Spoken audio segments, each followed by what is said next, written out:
Welcome everyone to the Health and Wellness Series podcast with Kenneth.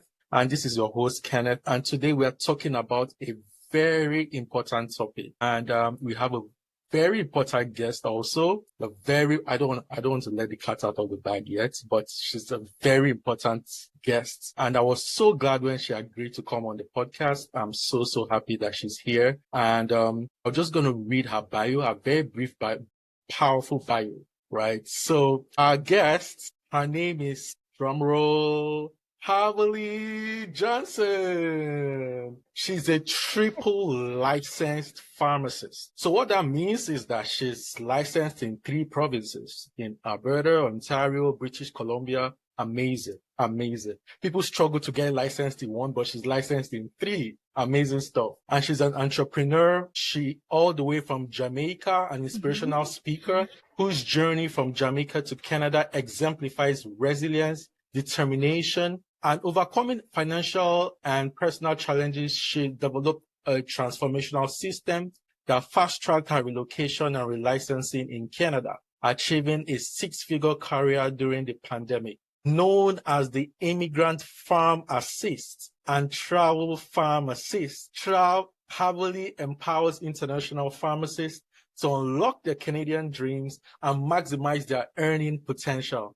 Through strategic investments and relentless dedication, she created a proven blueprint to help pharmacists navigate relocation, relicensing, and career relaunch with speed and success. Now, Harvey is a thriving entrepreneur, career strategist, and mentor. Harvey combines her expertise with a mission to shatter barriers, inspire self-belief, and illuminate pathways to prosperity. Her work enables pharmacists to achieve impacts, income, and an exceptional quality of life here in Canada.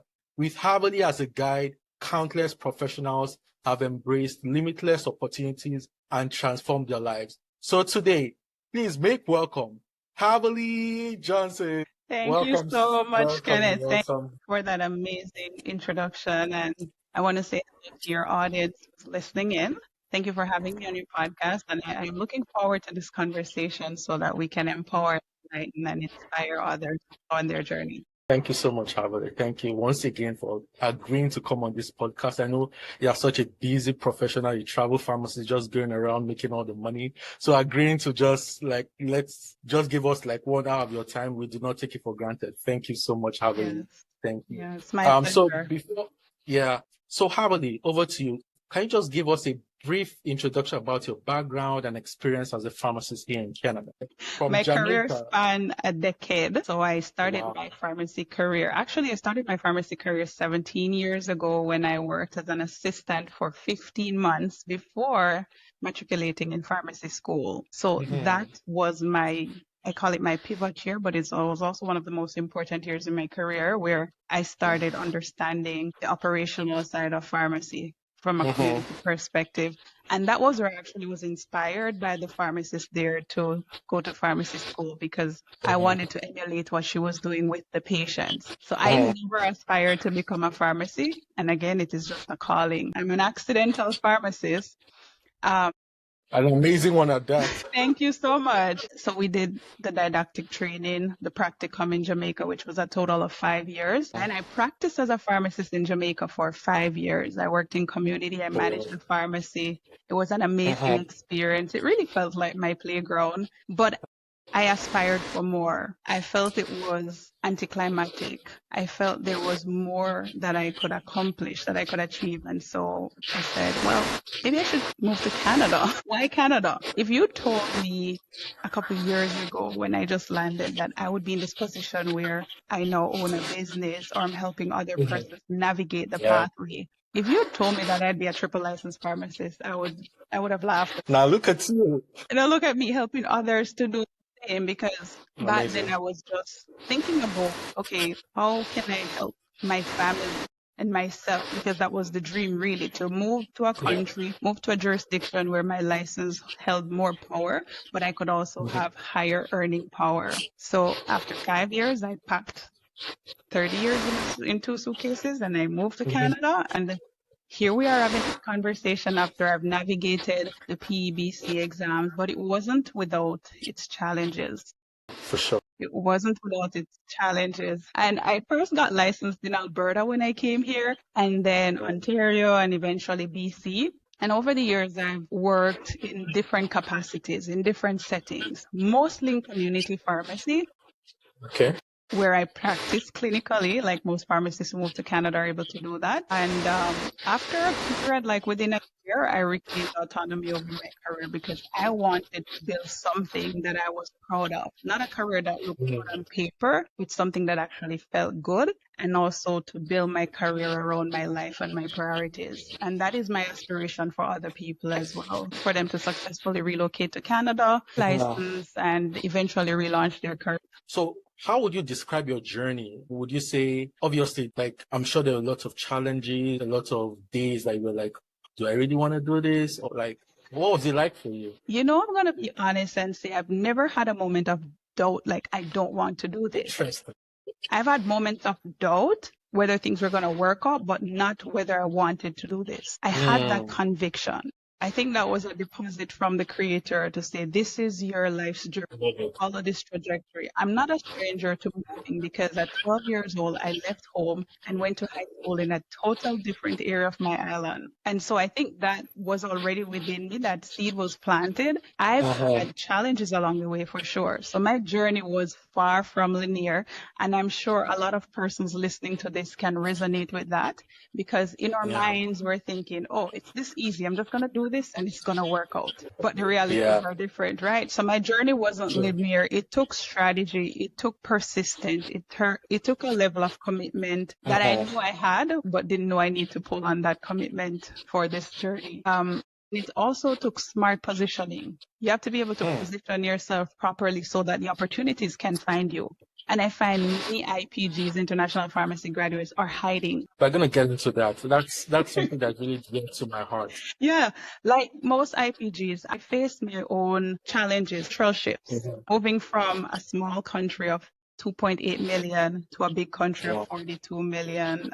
There were financial investments that were required, significant financial investment, which I find many persons allow that to be a barrier on their journeys. And there was also the learning curve. You know, in pharmacy school, you're hyped up. When you get matriculated, you're told, you know, the brilliant students are in a pharmacy program. And so we allow that to prevent us from growing beyond that point, right? And this journey requires us to unlearn, learn, and relearn. It was a steep learning curve, but instead of letting that overwhelm me, I use that as fuel. I use it to propel me forward. And earlier you mentioned challenges. I'm like, yes, but challenges are also opportunities for us to grow. They're stepping stones, right? That's a perspective that even through this process, I encountered challenges. I had to find tools. I had to create this toolkit. Mindset is one of the tools in my toolkit, like mindset training and coaching, 100%. So I was saying like challenges are gifts, and a lot of IPGs, international pharmacists, are newcomers to Canada, immigrants and professionals. They see challenges as opposition, but it's actually a gift. So we have to lean in and open the gift. Like challenges are opportunities for us to grow. Like what can I learn from this and how can I apply it, you know, in the next phase of my life? If there's one thing I've learned along this journey is that when something happens, it's because it's preparing you for something in the future. Makes sense. I love that. And it's about reframing our perspective, really. Like embrace it when it comes and observe it too. You don't have to participate in it. There are many times when things happen when I refuse, and you too can refuse to not participate in the chaos. You know, in the beginning, there were a lot of disruptions. And there's a saying, disruptions follow intention. When you're about to change your life, it will seem like all hell is breaking loose. You have to sit calmly and observe the things that are happening around you and choose intentionally what you wish to participate in. Where do you want to expel your energy? Like where do you want to, you know, focus? Learn to do that on me and working on my mind. So when I say there's mindset in that toolbox and you lean into mindset, lean into coaching, lean into mentorship, because we don't know it all. Yeah. There's somebody who's gone ahead of us and they have gone through the challenges. And another thing is that there's nothing that we're facing right now that somebody else has not. The scenarios are different. The underlying principle remain the same. And I've had to learn that, and I've had to embrace that. And I'm encouraging you guys to do the same. So for me, the journey was not linear. I had challenges, for example, being told, oh, you're so brilliant, you don't have to study. I learned to study in pharmacy school. And then for PBC, I self-prepared for all my exams. And so after I passed my evaluating exam in the top 25 percentile, I think it kind of got to my head because I got advice after that and I ignored the advice. The advice was to invest in a prep program. And I'm like, I don't need to invest. I'm smart. I'm brilliant. I'm capable. And so I self-prepared for the MCQ and the OSCE. Passed the OSCE on first attempt, failed my MCQ. And I did fail my MCQ just once. I failed my MCQ twice because I was doing the same thing, expecting to get a different result. So I used the same materials to prepare for the exam the second time around. And sure as it is, the results were the same. So if there's any encouragement for an IPG is to learn to invest in yourself, invest in where you're going. Don't be afraid to make the investment because it will come back to you 1,000-fold. I was holding on to $1,600 at the time, not recognizing that I'm losing out on $100,000 within 6 to 12 months of me not getting licensed as a pharmacist, right? Lean in, invest in yourself. That was one of the challenges I had was releasing the money. I'm like, I'm not going to pay this prep program $1,600. But instead of allowing all of those circumstances and the conditions to overwhelm me, I use that as a roadmap and a guide. I created a roadmap that allowed me to not only pass the exam, but it has also helped me to start earning, at the level where I didn't even dream possible. And every pharmacist start earning immediately post licensure. I mean, you start earning as a pharmacist. And, that roadmap is the framework I now use to help other pharmacists who are clients to navigate this pathway so that they can have a smoother experience than I had. Yes, we all need to make mistakes to learn and grow from them, but some mistakes are just too costly. You don't have to make them if somebody has made them for you. I love that, Kavali. I think that is where mentorship and coaching and guidance comes in because you are paying into someone's experience and you do not have to go through the costly path of going through the mistakes and all that stuff, right? So just use the blueprint that works and just work it, right? Thank you so much for sharing that. I love that you use the word blueprint. That's what it is. Yeah. So let's just go straight into, just give us like a high level overview. Can you just walk us through the licensure process in Canada? And I'm saying this because I'm sure there's probably someone listening in Canada and probably Nigeria or in your home country, Jamaica, or somewhere in Africa, and is thinking of, I really want to make this investment and come to Canada, or I'm in Canada already. Do I want to? What's the process like? Because this is so important because I remember when I moved to Canada like just 2 years ago. And one of the things that encouraged me to go through this process is I was just going through YouTube one day and I just stumbled across a video by Ore. I don't know, you probably know Ore. She made a video about just documenting her journey going through the PBC exams and everything. And it really encouraged me because before then, I had this notion that no one is so difficult. Once you come here, don't even think about doing the exams, going to something else because the exams are so difficult. But here was somebody that looks like me that went through the process. And that's very important. Representation matters. Exactly. So it really switched something in my mind. And so this is so since then it has been so dear to my heart to I recognize that you're someone that guides people through this journey. So I want you to just give us a high level overview of the licensure process and the key steps. Yeah, I agree with you. Seeing a physical manifestation of what you aspire for is very important because now you see it, you can borrow the belief of somebody else who has gone through the process, especially someone from a similar background, cultural background, from the same country. It's possible. An international pharmacist is broad, but seeing a pharmacist from your home country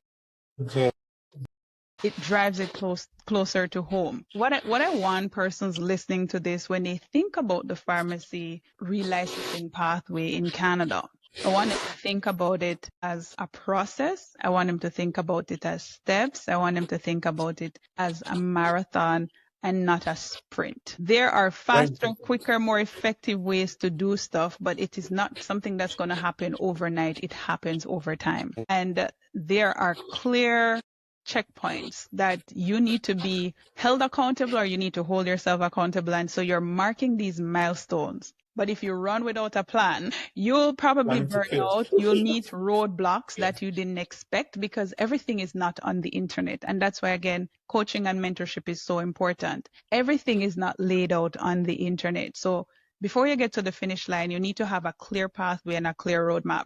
And so I know we will attract a certain cohort of people. And I want to say this before I get into the whole blueprint, is that in the beginning, I'm a faith-based person, and faith played an active role in my relicensing process. There are many different recipes. There's grace. There is favor. Faith played an active role, and I do believe in the supreme creator and a higher being. When the creator, who knows all and is capable of doing all, was creating this universe, he did not do it in a day. So what say you and I think we could do this tomorrow? There's this principle called segmentation until completion. In the beginning, on day 1, there was night and day, and then day 2, there was the animals and the birds and the bees and the fishes and the trees. And there were different things that were created at different checkpoints. And on the final day, there was the creation of man, and then there was rest. What I want persons to take away from this is that you have to be sequential in the way you approach this process. Have different checkpoints, and remember that rest is important in the process, right? So for the pharmacy exam, every IPG has to start with registration in the Pharmacist Gateway, and that you visit the NAPRA website. NAPRA, N-A-P-R-A, National Association of Pharmacy Regulatory Authority. You go there and you will visit the Pharmacist Gateway, and you get a registration number. That is the first step, is making the commitment in your mind and deciding that you're going to do this. I find that many IPGs get frustrated along the way because they haven't decided they're becoming a pharmacist. They're making choices. Should I do a master's? Should I do a PharmD?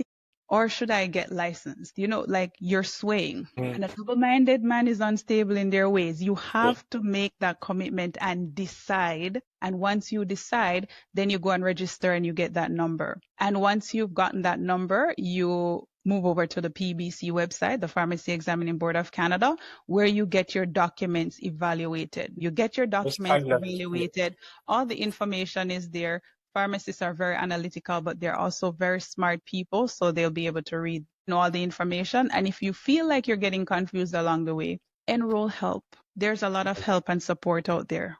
Find somebody who resonates with you, who has the result you're looking for, who can help you. So once you've evaluated your documents, then you move into the PBC process, where you do the evaluating exam, which basically tests your knowledge, your pharmacy background. I remember the first year in pharmacy school, we talked about the different metrics. 60-minute make 1 fluid dram, 8 fluid dram make 1 fluid. You're going to get the foundational stuff of pharmacy. Now, the thing to note about the pharmacy exam in Canada, the evaluating exam, is that every 5 years, the syllabus is updated. And the most recent update was December of 2024, and that took effect June 2025. The exams are getting more clinical as we go along. You may have been trained up to a bachelor's level, but the exam is up to a doctor of pharmacy level. So be prepared to execute clinical pharmacy in your exam. Moving on, after you've done your evaluating exam, you do the qualifying exam. Now, this exam qualifies you to become a pharmacist in Canada. And there are 2 components. There's the multiple choice exam, and then there's the OSCE, or the clinical exam, which you need a framework to help you get through the information that's there for both the MCQ and the OSCE. Once you've completed those, there are some other nuances, like person will be like, oh, Havali, should I do the language proficiency test now? Language proficiency test is a low-hanging fruit. You can get to that when you get to that. it's more important to do the core things like passing the exams. Then before your registration, then you can consider the language test. It's just a 1-day test. The one for the licensing, the benchmark, it's in my mind mediocre, which mean almost every pharmacist, especially if you're an English native speaker, you'll be able to, smash that exam. So focus on the most important thing. Once you've done the exams, there are persons who unfortunately fail the exams and they have to do what is called a bridging program if they want to get registered in certain provinces. Each province has its own registration criteria once you've passed all the exam and you become certified, where you get a certification of qualification, right? You can speak to that because you got yours, was it this year or last year? Yes, this year, May. So I just passed it. And I want to congratulate you on that. So you're getting your certificate of qualification, which means you can now get licensed in any of the 10 provinces in Canada. Once you've done that, you decide which province you want to get licensed in. And I'll address a frequently asked question I get is when persons are registering for NAPRA to get their ID, it asks you to state a province. You can state which province. It doesn't even really matter. You'll be able to change it at a later date when you're getting licensed as a pharmacist. I know this to be true because initially I selected Ontario, but as you know from what I said earlier, my first license was in the province of Alberta. And once you've gone through that, you apply to the colleges and the requirement in each province is different. In Alberta, you have to do an internship for about 6 months. If you pass the exams on first attempt, you do get an exemption. If you passed all your exams on first attempt, specifically the MCQ and the qualifying exam, you can apply for or you get an automatic exemption to just get registered in the province as an intern, or in the case of Ontario, you do the PACE, the practical assessment, and within 2 weeks of completing PACE, you can apply for your license and continue your practice. So it's not as hard as a lot of persons think. It's because you're trying to move ahead to do something that you're not yet ready to complete. And that is what triggers anxiety, because anxiety is you trying to control the outcome or trying to do something in the future, and you have some prerequisites to go through before you get there. So just for recap, you could get license, you get the NAPRA registration number, then you go to PBC. You need that number to go to PBC to create your profile there, and you do your document evaluation, you do the evaluating exam, and then you do the qualifying exams. Then you can apply to whichever college, whether it's the Ontario College of Pharmacists, the Alberta College of Pharmacists, the one in BC, Manitoba, Nova Scotia, wherever. And some of these provinces, you are able to do the jurisprudence, which is studying the law of the different provinces, prior to doing your internship. So as of the time when we're recording this podcast, it's 2025. There are some caveats because PBC has made some changes because our profession is a high in demand profession. So there are persons from countries like UK, Ireland, Australia, New Zealand, and the USA who have some exemption criteria depending on the province they're getting licensed in. So if they wanted to get registered in Nova Scotia, for example, they do not need to take the PBC exams at all. There's an accelerated pathway there. There's one in the province of Prince Edward Island as well. Alberta will allow, for those persons to get licensed there. If they want to do Ontario, then those persons get exempted from the evaluating exam and they just move straight into the qualifying exam. And it's not just those 5 countries right now. It's also, other countries that have the APPE and ACP, which means their degree is accredited internationally and they could get exemption from the eval exam and go straight to the qualifying exam. So yeah, once you've completed your internship or your PACE or your SPT, then you get licensed as a pharmacist here. So yeah, I know that was more than a mouthful, but for anybody who's contemplating, these are the steps. So don't try to do the bridging program before you've passed the evaluating exam. And the bridging program is also very expensive. I don't believe every IPG need to do the bridging program because the bridging program will not actually prepare you for the PBC exams. It's more about pharmacy culture and practicing in Canada. It's on the website there. Yeah. As in Ontario, like the Ontario Bridging Program, they actually write it on the website that it doesn't prepare you for PBC. It does not. Neither does the one in Alberta. I know people who have done the bridging program and still fail the PVC exams. And there are people who have not done bridging program and passed the PVC exams. And a personal example is I never did a bridging program here in Canada, and I'm licensed in multiple provinces. So you do not need to do a bridging program, right? And it's not just about passing the exam. It's about having a plan in place, being very fiscally responsible, meaning you know how to budget your money and get the most bang for your buck, and finding the fastest, most cost-effective route to get to your desired destination. And also it's preparing you for practice here. Sounds good. Sounds good. Like you said, it can be a journey, right? Yes. And some IPGs just look at this journey and I'm like, am I really ready for this? Do I really want to commit my mental, my physical, my emotions, and my... And I tell them that it's 100% worth it if you go about it in a very strategic way. Yes. So what would you say like are some common challenges that IPGs face as international pharmacy graduates when navigating this licensure process? And how can they actually overcome these challenges? So that's a great question. And there are many challenges that IPGs face. You just mentioned some, the mental, the financial, the physical, because a lot of them are working and studying and they have families. There are many different dynamics at play. But it is my personal belief that once you've completed a pharmacy program, that you have the capacity, you have the capability, you have the ability to navigate this process. It's about building your mental fortitude. And I find one of the biggest challenge that many IPGs have is they're looking for things outside of themselves to validate the process and to make them successful in the process. And it's all about your delegating that responsibility, and the responsibility is yours because the responsibility is the opportunity.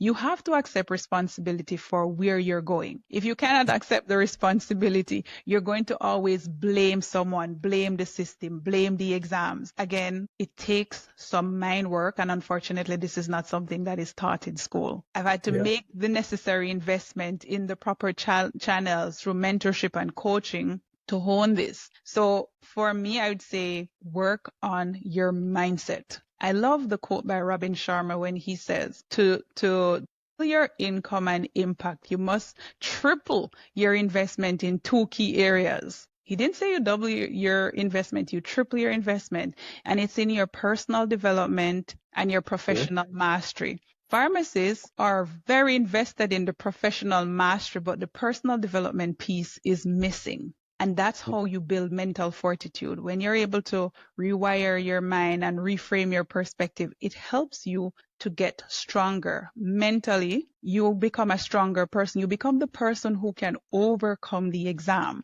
And as I like to give this example, when we go to the gym, the weights do not get lighter. We become stronger. It's the same thing with our mindset. If we work on our mindset, then we become the person who can master this exam. We can navigate the process and it's less stress. Your cortisol level gets to stay down. I love how Jim Rohn says, and these are people in the personal development space who I tune into. He says, work harder on yourself than you do on your job. If you work hard on your job, you will make a living. If you work hard on yourself, you can make a fortune, whatever that means to you. It doesn't have to mean money. It could mean you create the life you want. You get to, design your career in a way that suits you. And you may find that you work really, really hard in pharmacy, but the ROI, the return on the investment, is not showing up. Right. So that's one of the biggest challenge. It's mindset. Another challenge is information overload.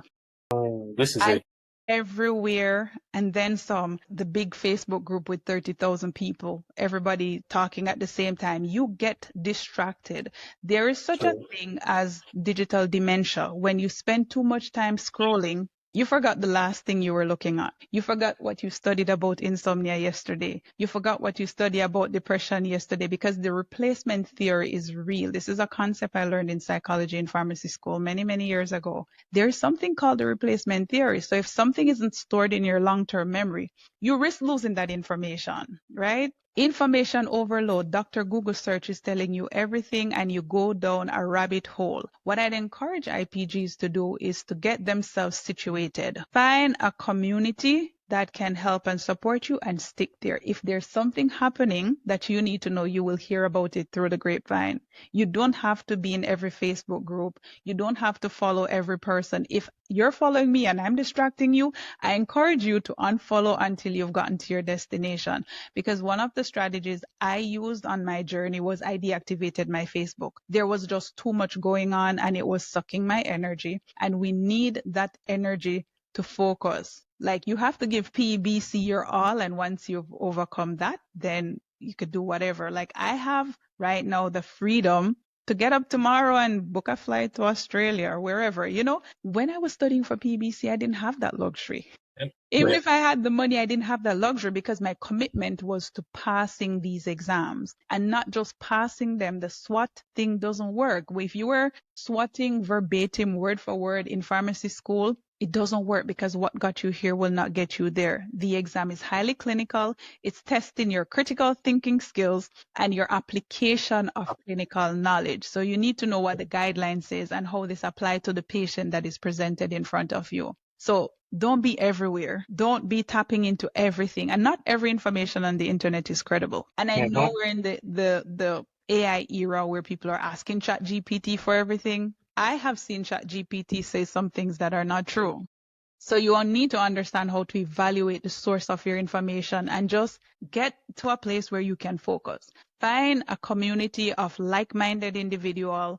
Find a mentor who can hold you accountable. Find an accountability buddy or a study partner. And I know a lot of pharmacists tend to find other persons they're studying with, but you also need somebody who is ahead of you, who can course correct you. Because you and your buddy are studying, you don't know what's ahead. It's like the blind leading the blind. You both didn't get the result you want. You're not quite sure what happened, So I would say that another thing is underestimating the timeline. We tend to overestimate what we can do in a year and underestimate what we can do in 5 years. Everybody is like, oh yeah, I'm going to pass. I'm going to do this exam and I'm going to pass in 6 months or a year or whatever. The person who passed all the exams in 6 months is an outlier. CPHA website will say it takes about 2.5 years to get through the licensing process. Other sources will say another timeline. I have met a pharmacist who took 10 years, unfortunately, to navigate this whole process because they kept moving province and the exam requirements kept changing and immigration keep changing. Again, as I said before, focus on the focus. A lot of persons are focusing trying to be an immigration lawyer and an immigration consultant. They're trying to do everything and then some. And then there's also the resettling component. When you move into a new country, you have to start learning a new language. You need to understand how the system operates. And that occupies your mind. And that takes a lot of your mental bandwidth. We only get a finite amount of mental bandwidth per day. Thank God it's replenished daily. And if you spend all your day doing everything and then some, you find that you haven't spent the time that you need to study for the exams, right? We can't explore all the different, challenges that IPGs, but these are some of the common ones. I'd like also say funding. If I didn't talk about the money, I'd be Huge one, yeah. I get a lot of people that ask, I don't have the money to go through this journey. I can't just afford it. I can't afford it. Yeah, so I can't get into the nitty-gritty of it all, but I'll say this. I was stopped by a patient yesterday. I took a walk in the evening and it was on the same line of I can't afford to take my kids to Disney. So we go camping. And I say, when you make a statement, your brain stop looking for creative ways to solve the problem. This is how I talk to my patients. If they come with a statement, say frame that statement as a question. It's not a matter of I can't afford. It's a matter of how can I afford this? What creative strategies can I use? And many IPGs are quick to take a $60,000, $50,000, $40,000 loan to go back to school to do a master's degree when they're choosing whether to do a master's or get licensed. They will take a loan to do a master's degree that is not necessarily going to benefit them when they move to Canada. You will come with a master's and a PhD and find yourself back at square one. If you are an international pharmacist, I want to encourage you to explore the idea of getting your license, getting your foot through the door. That was a strategy I used. I wanted to pursue my PharmD. That was the goal. It no longer is. I wanted to pursue my PharmD, and my thought process was get the license so that even if you work part-time, you will be able to earn enough to sustain yourself while in Canada. So yes, the exam, it is not cheap, but it's also an investment in your future. You're making a deposit into a future where you're going to reap a lot of return on the investment. So it depends too, the amount that you pay depends on which province you wish to reside in, which province you wish to practice in. Do I have to do the bridging program? And that's why it's important to get the kind of support you need so that you can bypass the bridging program. That's $15,000 to $20,000 in tuition alone. That doesn't include the material. That doesn't include the time that you have to invest there. So yes, it's not a cheap process, but again, you're not paying for everything up front. You're paying in parts. You're paying first for the document evaluation, then you're paying for the evaluating exam, then you're paying for the quality. When you get to that bridge, you can cross it, because before I did this entire exam, I didn't know how it was going to be paid for. I had a 3 million Jamaican dollar student loan debt, which was like 30,000 Canadian. Like I had to focus on repaying my loan, but I just started by paying for the document evaluation, and then I paid for the evaluating exam, and then I focused on saving the money. But if I knew then what I know now, I would have leveraged financial institutions and borrowed the money to pay for the exams and get through the process faster, because the good book says where your treasure is, there your heart is also. If you make that investment and you bet on yourself, you will do whatever is absolutely required. You're committed, you do what's necessary. When you're interested, you do what's convenient. I see a lot of IPG saying, I'm interested. And when you are not clear on your goal and you don't have a clear pathway, you don't have a proven plan, you don't have accountability, then everything appears to be an opportunity. All these coaches. Find somebody who's already done it so you can save money, you can save time, you can save from getting into the pain. I know pharmacists who have multiple degrees, multiple letters and acronyms behind their name, and they're here and unfortunately making like minimum wage, right? Struggling to and still having to postpone exams after exams after exams. Like, do it right the first time. Find a way you can fund your journey and you'll be able to repay your investment in record time. Especially if you have a coach working with a coach like myself who's figured out how you can double and triple your income in a shorter period of time.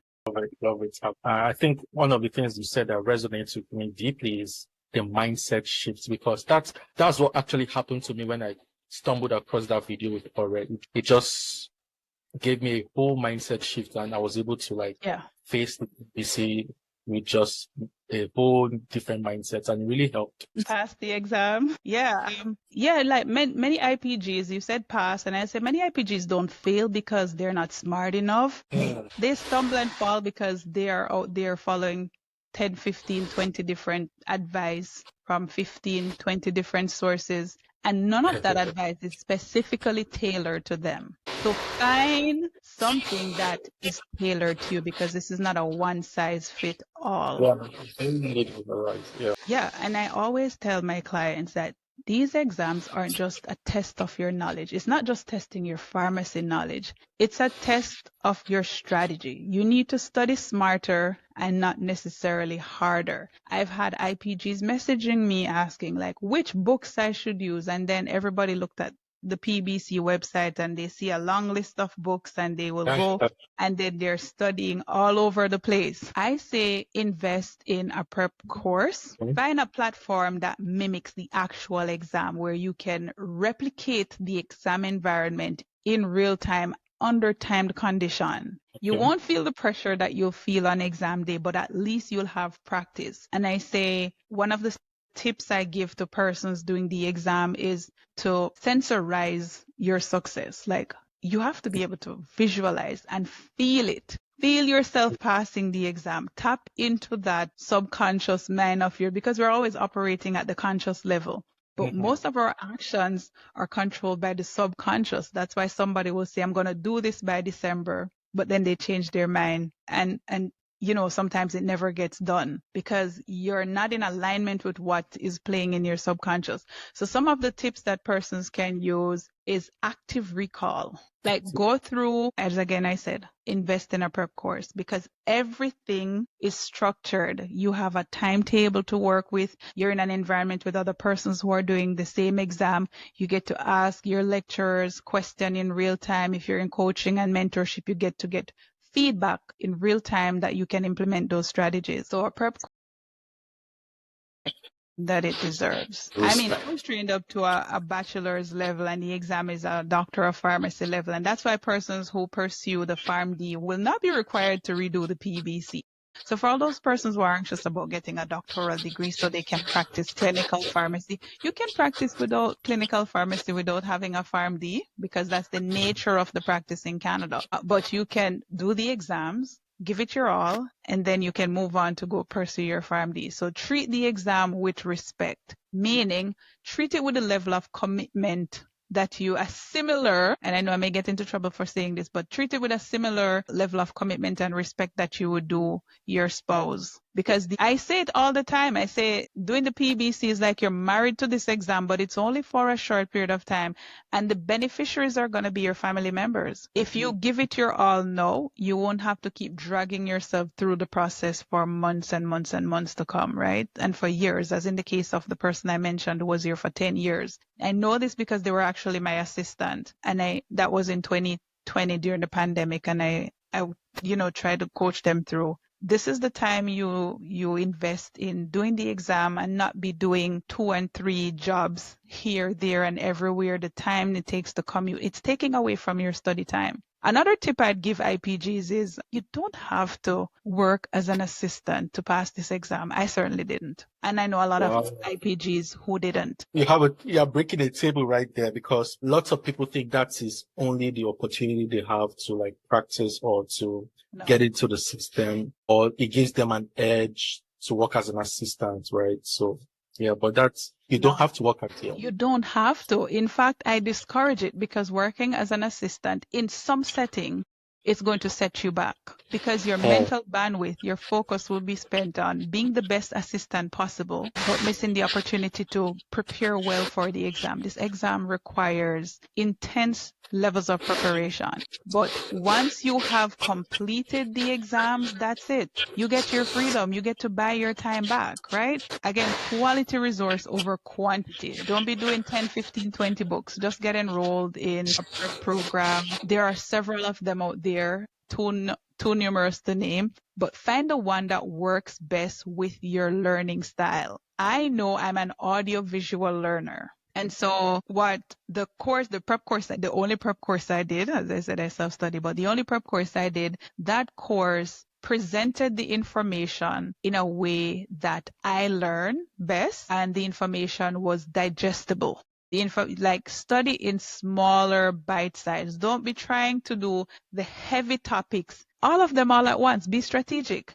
Do you want to pursue by system, or do you want to do according to, how your brain works? Are you going to be studying during the night? Are you nocturnal when everybody else is asleep and your brain is firing on 10 cylinders? Or are you going to wake up before 5 a.m. and put in the time and be consistent in your preparation? During the time when I prepared for my MCQ, I wasn't working. It was during the pandemic. I just moved to Canada. Fortunate for me, I was offered accommodation by relatives. And so I never had to worry about where I was going to live, or feeding myself or going to a job or something. There are certain techniques that you can apply, like if you're a nocturnal or if you're a morning person.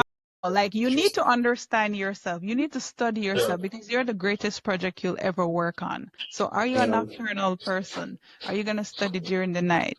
And how much time can you invest?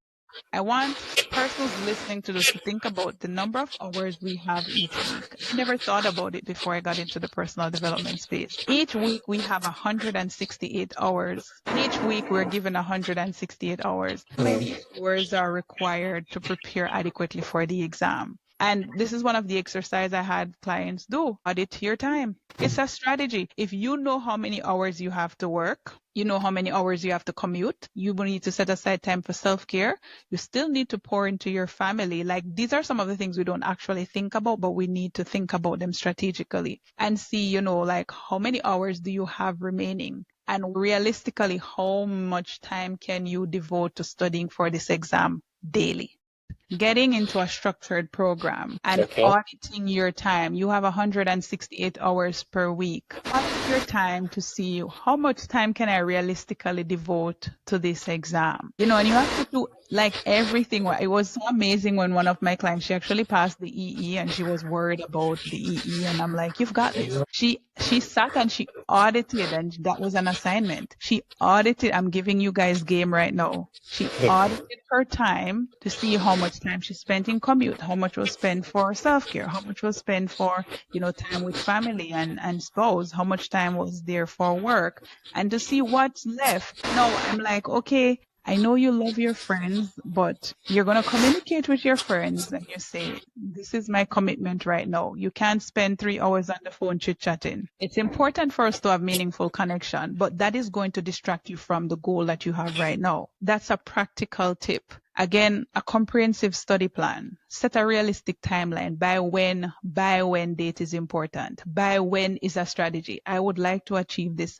by this date. Put a date there. Because studies show that if you have a goal, you're like 30% more likely to achieve that goal rather than having it in your head. And if you write it on a paper, it becomes like a brain tattoo. You visually see what you're working towards and get an accountability partner who can help you to execute that. Set a realistic timeline.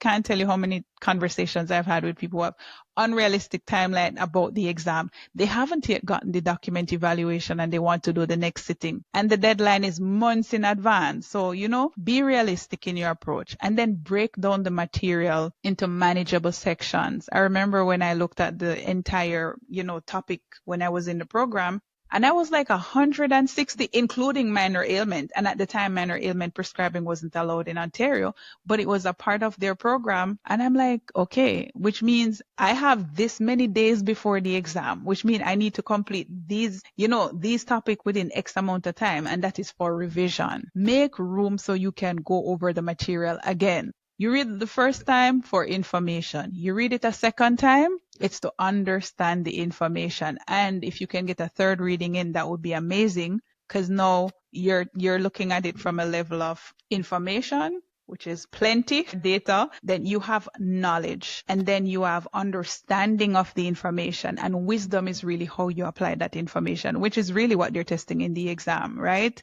So there are different levels to it. They call that Dale's taxonomy. You can Google it. They have that graph which show like PBC is not testing your basic knowledge. It's testing, your understanding and applying that knowledge. And it's the same thing. Understanding, wisdom, knowledge. So get on top of that. Prioritize the high yield topics. Clinicals is 55% of the exam. The exam is now 140 questions, and you get 84 minutes per segment. So it's 70 questions the first segment, 70 in the second. You get 84 minutes to answer those. You have literally 1.2 seconds to answer each question. Pardon? I said that's for the evaluating exam, right? Yeah, for the evaluating exam. Yeah. Just okay. Yeah, for perspective. When I did the evaluating exams, it was 300 questions administered over 2 days. So you have to understand what you're up against. If you see it and you prepare for it, then you can conquer it. Yeah. Prioritize the high yield questions and regularly review. You'll read a topic today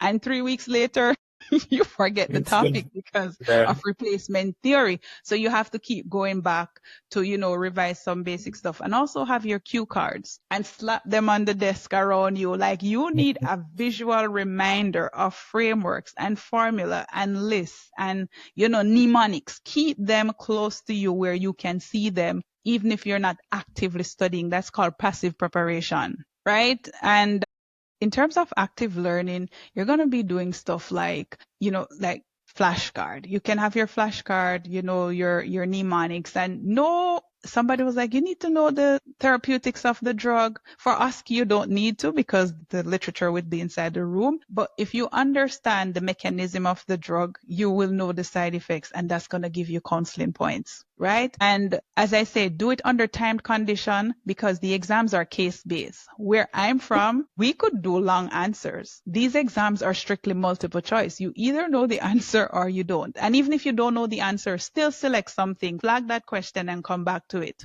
Because sometimes the first answer is usually the right answer, and sometimes people second guess themselves and change the answer. But you need to put something there just in case, because you have at least a 20-25% chance of getting it right. And come back to those. Practice using the case-based questions. And I like the program I did, and if it's okay with you, I'll share that I did the Pharma Chief course, because they literally tell you why this answer is correct and why it isn't. You get a detailed explanation. I don't know about the other courses because I never did them, but you get a detailed explanation. And when you're doing the exam, there could be 3 or 4 right answers, but there's only one answer that's correct for the patient that's presented. So again, it's about applying what you know. You can check the syllabus, but if you're in a reputable program, you don't need to necessarily like go and check the PEBC syllabus if it's aligned. So those are some like really important pointers I'd give. Case studies, practice, practice, practice. Proper prior preparation will prevent poor performance. A lot of persons will say, oh, I'm so anxious and I don't have the time. No, you're not anxious. You're just underprepared. Anxiety is practicing failure in advance. We have to cultivate the mindset of anticipation and prepare for a pass. And when I said earlier, like, sensorize your success, see yourself working in a pharmacy in Canada. If you're find yourself in a pharmacy, if you're already in Canada, go and check out the scene. Visualize yourself being there. What conversations are you having with these patients, and actively prepare for your success, because it's going to come at you real fast. Initially, everything will seem delayed. You have so many different moving parts. Suddenly, you start winning. And the persons you see who are operating in this space, we're not better than you. We may not even be more brilliant than you, but we believed in ourselves, and belief is a key ingredient in your success. We believed we could do it, and studies have shown that when someone, like if, for example, an athlete wins a championship, their self-esteem boosts by about 30%. So everybody over here, showing up on the scene at one point, we too had imposter syndrome when we were questioning if we belonged. At least I can speak for myself and say, that was a case. So just keep practicing. Practice, practice, practice. But don't be in isolation. Success is not a one-man sport. It's not a case where you're over here doing it all by yourself. But that doesn't mean you should go into a Facebook group with 30,000 people asking 30,000 questions. Like, find a strategy that works and have a proper plan in place. And if that plan is implemented and executed, there's no way you cannot win. The only way to not win is to not show up. If I may add, one of the things that people talk about all the time is, I don't have enough time. Go ahead. Yeah, they say, I don't have enough time. We have time. We just have to make time for what's important. And this is something that someone had a light bulb moment when I had a mentorship session. I said, it's not about time management. It's about task management. We can't do everything. Delegate what needs to be delegated. Communicate with your family members. Let them understand that, hey, I'm doing this for us, for our future. So if you could run the errands, run the grocery, drop off the kids, do whatever that's going to make it that much easier for you to achieve the goal, because they're going to be the beneficiary. And then manage your stress level. When you're trying to do everything all at once, you're going to become overwhelmed. And that's when your cortisol level is highest. And cortisol is actually a fear hormone. That's the hormone that causes people to feel afraid.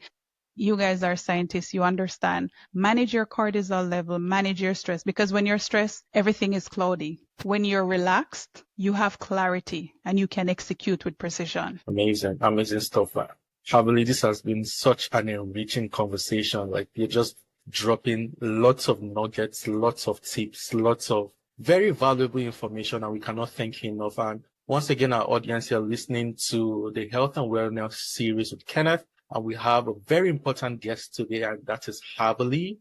Haverly Johnson. Haverly is a triple licensed pharmacist here in Canada, and she has just been helping us to navigate the process of having an international pharmacy degree to Canadian licensure, and it has been an amazing conversation so far. Finally, on this segment, Haverly, are there any resources or support systems that you recommend for international pharmacy? Absolutely. I'm so glad you touched on that. Yeah, support is very key in this pathway to becoming a pharmacist in Canada. So there are many resources that are out there. Some are free, some are for a fee, right?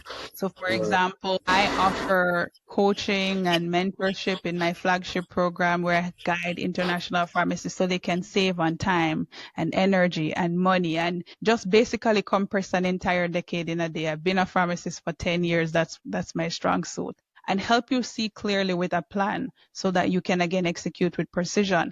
But then I do also mentor as part of Black Pharmacy Professionals of Canada. I volunteered to be a mentor. I'm also a mentor with the Canadian Pharmacists Association. So there are these organizations like BPPC, CPHA. There are other mentorship programs out there as well. And there are colleagues and peers who are offering mentorship and support in this space. So reach out to mentors. Find pharmacists who are ahead of you in the game. Some pharmacists are able to make time to help you prepare and give you tips and advice. Some pharmacists are overworked. They don't have the time. So if you find someone and you're seeking assistance from them, but they don't have the capacity, don't be discouraged. Go and find somebody else or reach out to these organizations and ask questions. Be curious, like lean in with curiosity. As pharmacists, we're taught to do it all. Like, oh, you see, you have one license. You're just working with that license. Don't ask for help because asking for help may make someone seem like they're weak or they don't have the knowledge that's required. We don't know everything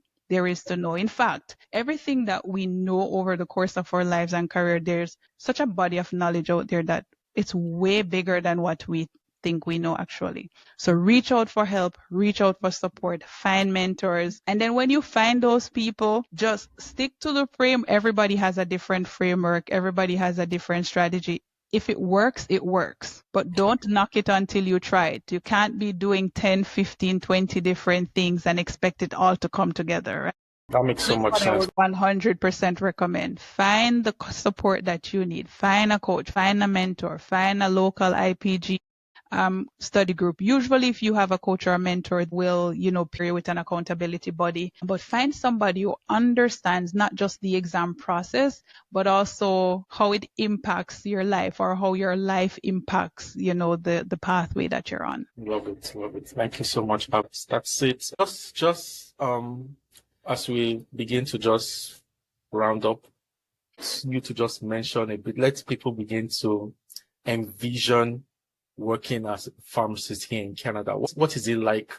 Like, I know you're a travel pharmacist and you're doing amazing in that space. So I just want you to just talk a bit about it. Let's just help people to whet their appetite about the possibilities, the opportunities that the Canadian pharmacy landscape has to offer them. The opportunities are endless. One of my biggest breakthroughs was when I realized that I didn't have to do this on my own. You're hearing me clearly, right? Yes. Okay.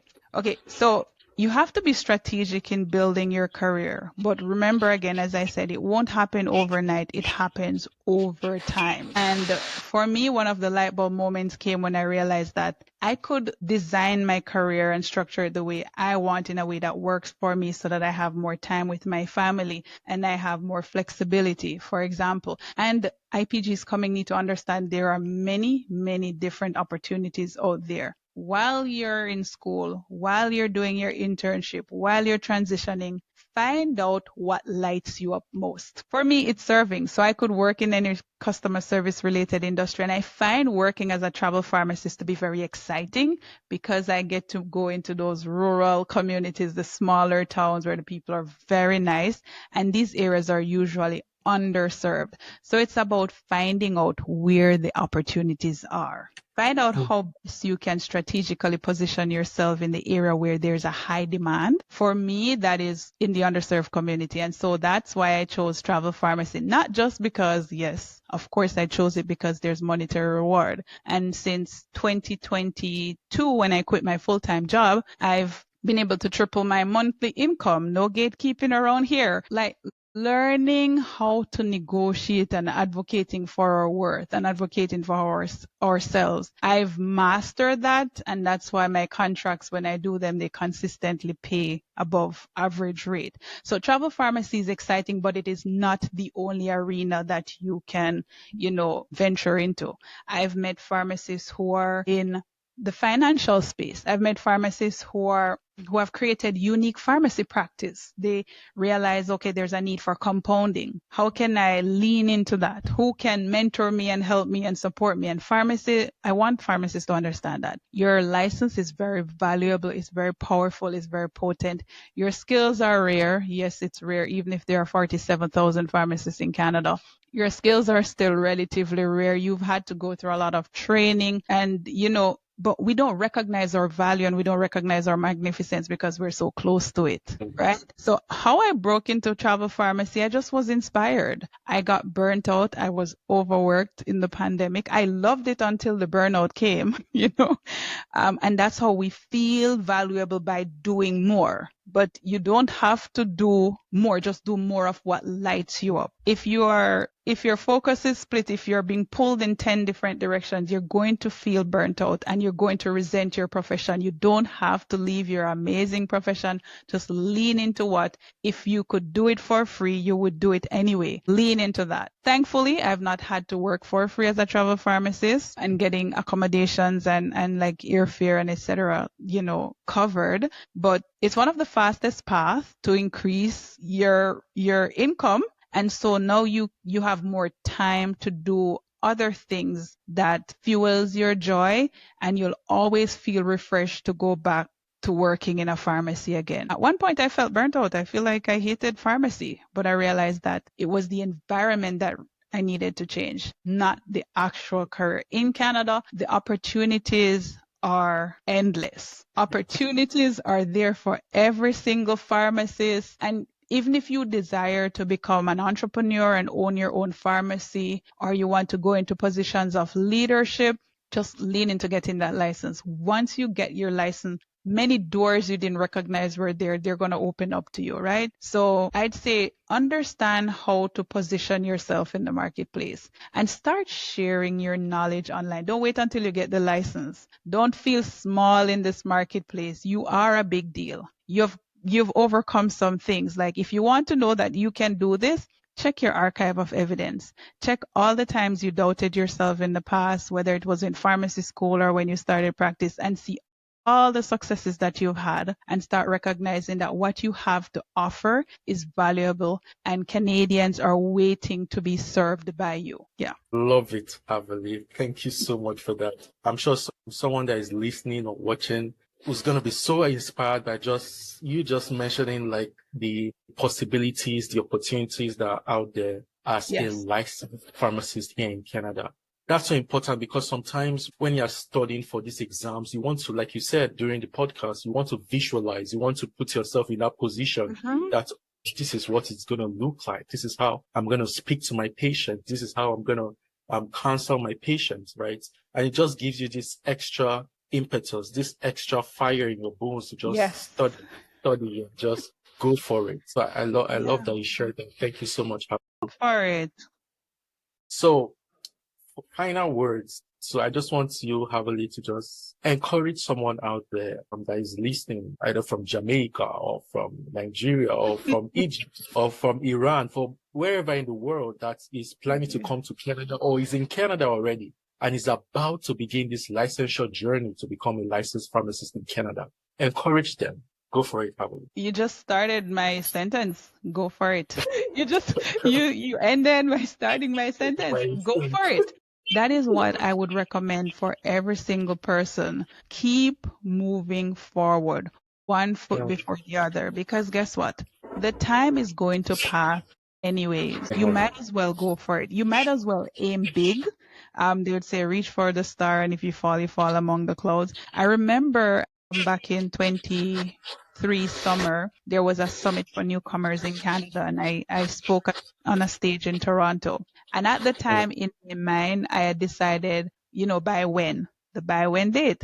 I wanted to retire. And retire just mean work optional. And I had this number in mind, which is called my FIRE number. Go and Google it. It means financial independence, retire early. It's 100% possible. I had this number in my mind, and I met this gentleman who is doing branding for some big hotels and Starbucks and all these places. He was at the event, and he approached me after I spoke on stage, and complimented me. And then we were having a conversation, and he asked something to that effect, and I gave him the number. And he's like, why not X that or X that or X that, so that even if you earn a fraction of it, you would still reach the goal you have in mind. And that shifted my mindset. I want to encourage IPGs to think big, dream big. You didn't come this far to just come this far. Canada need your skills. Your skills are valuable. Your perspectives are valuable. Your insights are valuable. There are patients who are waiting for you to help and support and serve them. And I know the level of frustration you might be feeling right now, working as an assistant, knowing very well that you could assist this patient, but by law, you're not allowed to do it. And I think that's one of the biggest pain IPGs have. So if with the right strategy, the right support, the right mindset, the right mentorship, you get into momentum, and anything can happen. And there's a lot that says anything can happen, and it will. Anything can happen, and it will. You can go from being wherever you are on the spectrum right now, wherever you're on the journey, to becoming a highly paid, highly respected healthcare leader. And I'm here to help and support. I cannot answer all the DMs. I do host mentorship sessions at time,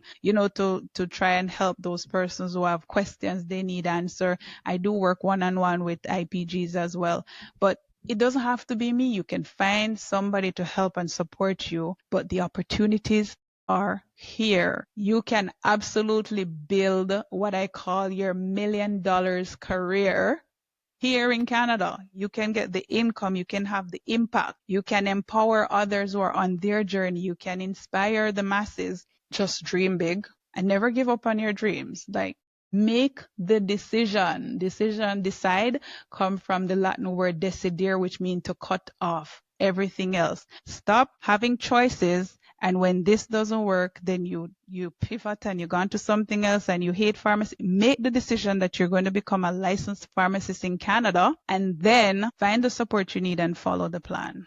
That would be my encouragement to IPGs. Like, you've got this. I believe in you. If you don't believe in you, just borrow my belief until you build your own belief. That's amazing, so inspiring. Thank you so much, Haverly. We've been speaking to Haverly Johnson here on the Health and Wellness Series podcast, and she's been speaking on from international pharmacy degree to Canadian licensure, just navigating the process. It has been such an enriching and beautiful conversation. Everything she has talked about, everything from tips on passing the PBC exams to the opportunities that are here in Canada for licensed pharmacists. So it's been an amazing conversation. Once again, I want to thank you so much, Haverly, for joining us on this podcast. And we want to wish you the best in everything you're doing in your travel pharmacy career. We want to wish you the best also. Thank you so much once again, Haverly, for joining us. It has been my pleasure, and I want to thank you for having me, and many congratulations on the wonderful work you're doing